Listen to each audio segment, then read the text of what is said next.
So there's this Stoic technique or framework, and it's called the trichotomy of control. Sounds a bit complicated, but it's actually quite simple. And it's really helped me to gain a certain amount of clarity and focus, and it's gotten rid of a certain amount of worry. So I'll try to explain it in a very simple way. Basically, in life, you can kind of use this framework to categorize all these different things. And there's three main buckets that you can put life's things into. The first is things that you can't control, that you have no control over. So an example of this would be the weather.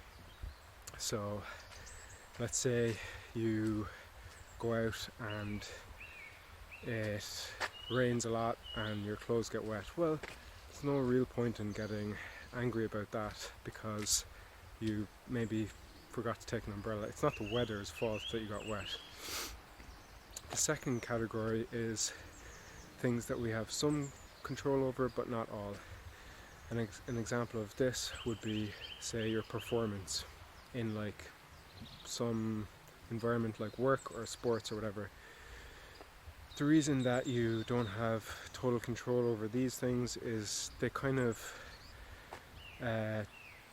in these scenarios there's some amount of external factor that's going to have an effect on your performance. That could be that your performance is based on someone's subjective opinion, like a client, or that in a sporting event you're playing with teammates, you don't have control over their performance.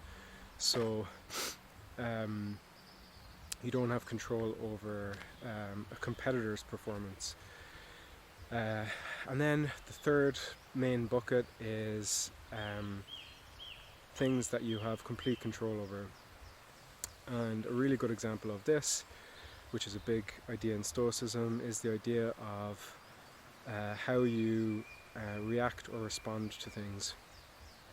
So if something happens in your day and you have a negative response to it, that's in your control. You're kind of responsible for how you respond to things, and this single thing can really impact your kind of day-to-day experience of the world.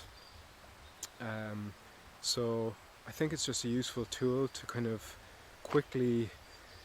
useful exercise to kind of quickly take these different things that are happening in your life and try to categorize them.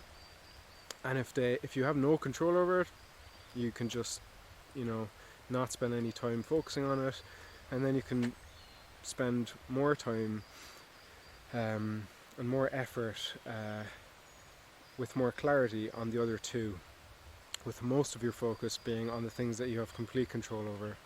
So I don't know if you've played around with this technique yourself. It's definitely helped me, so I just thought I'd share that to see if it resonates with any of you and if it helps anyone out there. So that's it for today.